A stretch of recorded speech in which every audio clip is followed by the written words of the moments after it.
और जिंदगी भर की सजा। दोस्तों, क्या आपको पता है नूडल और चिप्स जैसी इन सारी पैकेट में बंद चीजों में सुअर की चर्बी को मिलाया जाता है? और क्या आपको पता है फैक्ट्री में काजू कैसे बनता है? अगर आप सोचते हैं कि काजू को डायरेक्ट पेड़ों से तोड़कर मार्केट में भेज दिया जाता है तो आप गलत हो, क्योंकि काजू का कच्चा फल जहरीला होता है। और क्या आपको पता है सप्लीमेंट बनाने के लिए जानवरों की हड्डियों का इस्तेमाल किया जाता है? अगर नहीं पता तो टेंशन नहीं लेने का, क्योंकि आज के वीडियो में हम आपको दिखाएंगे डेली लाइफ में इस्तेमाल होने वाली चीजें फैक्ट्री में आखिर कैसे बनती हैं। तो दोस्तों, फैक्ट्री का सफर स्टार्ट करने से पहले वीडियो को एक छोटा सा लाइक करके चैनल को सब्सक्राइब कर लो, क्योंकि ये वीडियो हमने बड़ी मेहनत से बनाई है। तो चलिए शुरू करते हैं। अपनी कुर्सी की पेटी बांध लीजिए, मौसम बिगड़ने वाला है। किशमिश मेकिंग प्रोसेस। दोस्तों, किशमिश कितना फायदेमंद होता है ये तो आपको पता ही होगा, लेकिन क्या आपको पता है जो अंगूर हम बाजार से लाते हैं उनसे किशमिश नहीं बनते। अगर आप उन अंगूर से किशमिश बनाने की कोशिश करोगे तो अंगूर ऐसे ही खराब हो जाएंगे। दोस्तों, भारत में अर्कावती और सुल्ताना इन्हीं दो अंगूर की किस्मों से किशमिश बनाई जाती है। तो दोस्तों, किशमिश बनाने के लिए सबसे पहले इन अंगूरों की खेती की जाती है, और जब ये सारे अंगूर पक जाते हैं तब बारी आती है इनकी हार्वेस्टिंग की, जिसके लिए वर्कर सभी अंगूरों के गुच्छों को तोड़ तोड़ कर कैरेट में भरते जाते हैं, जिसके बाद इन्हें गाड़ी पर लोड करके प्रोसेसिंग एरिया में लाया जाता है। और फिर इन अंगूरों से भरे कैरेट को बारी बारी से इथाइल ओलिएट और पोटेशियम कार्बोनेट के मिक्सचर में डुबोकर 3 से 5 मिनट तक छोड़ दिया जाता है। ऐसा करने से अंगूरों के सारे बैक्टीरिया और फंगस नष्ट हो जाते हैं, और इन केमिकल की वजह से अंगूरों की सूखने की प्रोसेस भी काफी तेज हो जाती है और ये सड़ते भी नहीं है। फिर इन अंगूरों को केमिकल में भिगाने के बाद इन्हें सुखाने के लिए एक जालियों का सेट बनाया जाता है, और इन जालियों पर अंगूरों को अच्छी तरह फैला दिया जाता है। अंगूरों पर डायरेक्ट धूप लगने से खराब हो जाते हैं, इसलिए इन जालियों के रूम को छायादार बनाया जाता है। और फिर इन अंगूरों को 10 दिन सुखाने के बाद ये सल्फर प्रोसेस के लिए रेडी हो जाते हैं, जिसके लिए इस जालीदार रूम को पूरी तरह से पैक कर दिया जाता है ताकि सल्फर का धुआं बाहर ना जा सके। उसके बाद रूम में थोड़ी थोड़ी दूरी पर गड्ढा करके उसमें भूसे को डालकर उस पर सल्फर पाउडर डाल दिया जाता है, और फिर सल्फर को जलाने के लिए उस पर जलता हुआ कोयला डाल देते हैं। ऐसा करने से रात भर सल्फर का धुआं अंगूरों पर लगता रहता है, जिसकी वजह से अंगूर तेजी से सिकुड़ने लगते हैं। और इसके बाद अगले दिन इस रूम को खोल दिया जाता है, और फिर अंगूरों को 4 से 5 दिन सूखने के लिए छोड़ दिया। तो इन किशमिश को निकाल कर कैरेट में भर लिया जाता है। इसके बाद इनकी सफाई करने के लिए इन्हें प्रोसेसिंग फैक्ट्री में लाया जाता है। फैक्ट्री में लाने के बाद सबसे पहले किशमिश को क्लीनिंग मशीन में डाला जाता है, जहाँ ये किशमिश कन्वेयर बेल्ट की मदद से जब वाइब्रेटिंग मशीन तक पहुँचते हैं तो ये मशीन अपने आप वाइब्रेटिंग सिस्टम की मदद से किशमिश में मौजूद डंडियों और कचरों को अलग कर देती है। और फिर इन अलग हुए किशमिश को वाटर प्रोसेसिंग से गुजारा जाता है ताकि किशमिश पर लगे केमिकल और धूल वगैरह अच्छी तरह से साफ हो जाए। और क्लीनिंग पूरी तरह से कंप्लीट होने के बाद इन गीले गीले किशमिश को ड्रायर मशीन में सुखाया जाता है, और फिर किशमिश सूख जाने के बाद फाइनली इनकी पैकिंग करके इन्हें मार्केट में भेज दिया जाता है। Wine making process. दोस्तों, अब जब बात चली रही है अंगूरों की, तो लगे हाथ ये भी देख लेते हैं कि इन्हीं अंगूरों से फैक्ट्री में वाइन आखिर बनती कैसे है। दोस्तों, ग्रेप वाइन के शौकीन लोग दुनिया के कोने कोने में मिल ही जाएंगे, लेकिन क्या आपको पता है जिस एक गिलास वाइन को पीने में आपको कुछ मिनट भी नहीं लगते, असल में उसे बनाने के लिए कितनी मेहनत की जाती है? दरअसल नई अंगूर की खेती के लिए अंगूर की सूखी बेलों का इस्तेमाल किया जाता है, जिसके लिए यहाँ बेस्ट क्वालिटी के अंगूर के पौधों को तैयार किया जाता है। सबसे पहले खेतों से सूखी बेलें इकट्ठी कर ली जाती हैं, उसके बाद उन्हें फैक्ट्री में लाया जाता है और एक ऐसी मशीन में डाला जाता है जिसमें बेल की टहनी के ऊपर से बेकार का झाड़ हटाकर उसे साफ सुथरा करके लंबी लंबी टहनियां बना ली जाती है।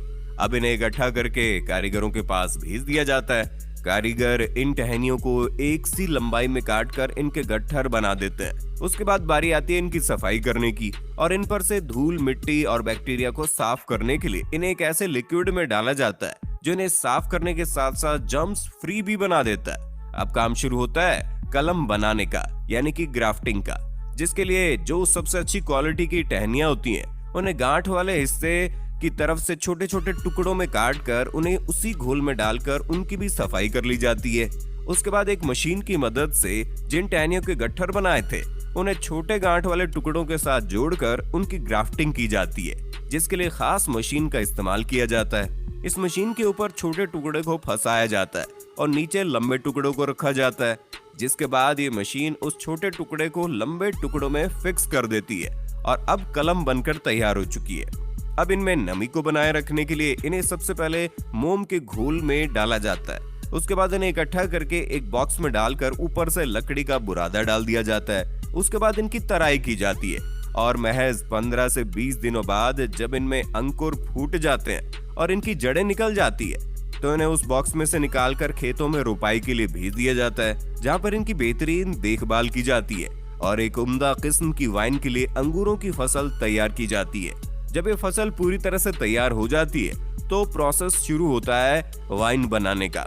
इसके लिए सबसे पहले पके हुए काले अंगूरों को बेलों से तोड़कर इकट्ठा किया जाता है, फिर उन्हें फैक्ट्री में लाकर अच्छे से पानी से धोकर क्रशिंग मशीन में डाल दिया जाता है, जहां से शुरू होता है वाइन बनना। क्रशिंग मशीन में जो मिश्रण तैयार होता है उसमें अंगूर के छिलके और रस दोनों ही मिला हुआ होता है। अब जरूरत है इसमें यीस्ट और न्यूट्रिएंट्स मिलाने की। यीस्ट और न्यूट्रिएंट्स मिलाकर इसे 2-3 दिन के लिए फर्मेंटेशन के लिए छोड़ दिया जाता है। अब इस प्रोसेस के बाद बारी आती है वाइन में अल्कोहल मिलाने की। नॉर्मली वाइन में 15 से 20% अल्कोहल फर्मेंटेशन किया जाता है। उसके बाद बचे हुए अंगूरों को एक प्रेशर मशीन में डालकर 2 टन प्रेशर के साथ प्रेस किया जाता है। उसके बाद वाइन को छानकर एजिंग के प्रोसेस के लिए भेज देते हैं। वाइन एजिंग का प्रोसेस सालों में पूरा होता है, जिसके लिए तैयार वाइन को लकड़ी के बाइनरों में सालों तक स्टोर करते हैं। उसके बाद फाइनली वाइन रेडी हो जाती है और इन्हें पैकिंग करके मार्केट में भेजा जाता है। काजू मेकिंग प्रोसेस। दोस्तों, बच्चे हो या बड़े हो, काजू तो हर किसी को पसंद होता है, लेकिन क्या आपको पता है काजू कैसे बनता है? और अगर आपको ऐसा लगता है कि काजू को पेड़ों से तोड़कर डायरेक्ट मार्केट में भेज दिया जाता है तो आप गलत हो, क्योंकि काजू का कच्चा फल जहरीला होता है, इसलिए इसे प्रोसेस किए बगैर मार्केट में बेचा नहीं जा सकता। दोस्तों, काजू के फलों को कैशू एप्पल कहते हैं, जिसके निचले हिस्से में काजू का बीज होता है और इसी बीज के अंदर काजू होता है और इसके ऊपर वाले हिस्से से शराब बनाई जाती है। तो दोस्तों, इसे प्रोसेस करने के लिए काजू के फलों को पेड़ों से तोड़कर फैक्ट्री में लाया जाता है। फैक्ट्री में सबसे पहले काजू के फलों से काजू के बीजों को अलग किया जाता है और फिर इन बीजों को 3 से 4 दिन तक धूप में सुखाया जाता है। उसके बाद इन सूखे हुए काजू के बीजों को हाई टेम्परेचर स्टीम के जरिए बॉईल किया जाता है। ऐसा करना जरूरी होता है क्योंकि इसके अंदर जहरीला केमिकल होता है जो कि बहुत ही खतरनाक है। स्किन को खराब कर देता है, पूरी तरह से स्किन को जला देता है। और फिर बॉईल करने के बाद काजू के ऊपरी कवर को निकाला जाता है, जिसके लिए मशीनों की मदद ली जाती है, क्योंकि काजू का ऊपरी कवर बहुत हार्ड होता है। उसके ऊपरी कवर को निकालने के बाद काजू के ऊपर एक पतला छिलका मौजूद होता है, जिसे निकालने से पहले इनकी रोस्टिंग की जाती है, क्योंकि कच्चे काजू को पकाना भी जरूरी होते हैं और ऐसा करने से इनमें मौजूद चिपचिपा लिक्विड भी उड़ जाता है। रोस्टिंग के बाद काजू का पतला छिलका भी निकाल दिया जाता है और फाइनली काजू की सफाई और छटाई करके इन्हें पैक कर दिया जाता है। साबुन मेकिंग प्रोसेस। दोस्तों, साबुन का इस्तेमाल तो हर कोई करता है, लेकिन किसी को ये नहीं पता होता कि आखिर फैक्ट्री में साबुन बनता कैसे है। देखिए दोस्तों, साबुन बनाने के लिए सबसे पहले एक बड़े से टैंक में कास्टिक सोडा के साथ एनिमल फैट को मिलाया जाता है और फिर इसमें पानी मिलाकर 15 से 20 मिनट तक उबाला जाता है। उसके बाद इस लिक्विड को छोटे छोटे छेदों के जरिए काफी प्रेशर के साथ कन्वेयर बेल्ट पर छोड़ा जाता है। इस प्रेशर की वजह से कन्वेयर बेल्ट पर जाते ही ये लिक्विड सख्त होने लगता है। उसके बाद इस मिक्सचर को 2 रोलर के बीच से गुजारा जाता है, जहां से मिक्सचर पतली पतली रिबन के शेप में बाहर निकलता है और अब इन पतले पतले रिबन को ग्राइंडर में डालकर छोटे छोटे टुकड़ों में काट लिया जाता है और फिर उसे दूसरे कंटेनर में डालकर कंपनी वाले अपने प्रोडक्ट के हिसाब से उसमें कलर और खुशबू के लिए फ्रेग्रेंस ऑयल मिलाते हैं। उसके बाद उसे अच्छी तरह मिक्स करके एक बड़े से सांचे में कंप्रेस किया जाता है, जिससे साबुन की लंबी लंबी बट्टी बाहर निकलने लगती है और फिर एक कटर मशीन इन साबुन की लंबी लंबी बट्टियों को छोटे छोटे हिस्सों में काट देती है। उसके बाद कंपनियां अपनी अपनी कंपनी के हिसाब से साबुन पर ब्रांडिंग करके उन्हें पैक कर देते हैं। Polyester cloth making. चलिए जानते हैं खराब प्लास्टिक से फैक्ट्री में कपड़ा आखिर बनता कैसे।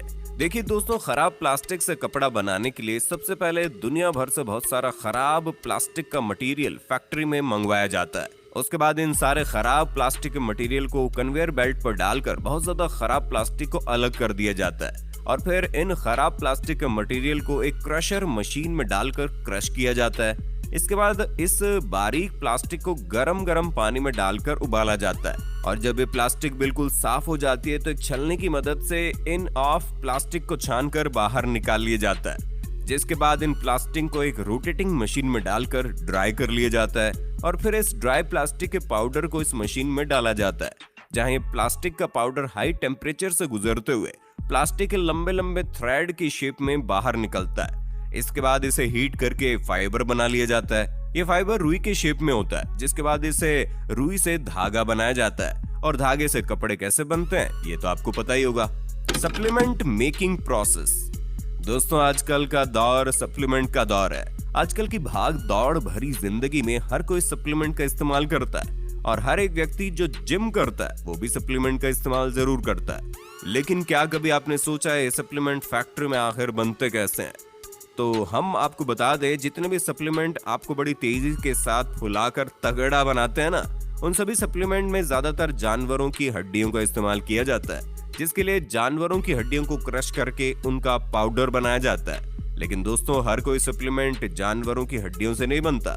जैसे कि वे प्रोटीन दूध से बनता है, तो दोस्तों वे प्रोटीन बनाने के लिए सबसे पहले बेस्ट क्वालिटी का गाय का दूध काफी बड़े पैमाने पर फैक्ट्री में मंगवाया जाता है। उसके बाद इस दूध में एंजाइम्स मिलाकर प्रोसेस किया जाता है, जिससे दही और लिक्विड वे अलग अलग हो जाते हैं और फिर इस लिक्विड को 145 डिग्री पर गर्म करके तुरंत 4 से 5 डिग्री पर ठंडा कर लिया जाता है। इस प्रोसेस को पास्चुराइजेशन कहते हैं। ऐसा करने से इसमें मौजूद सभी बैक्टीरिया नष्ट हो जाते हैं।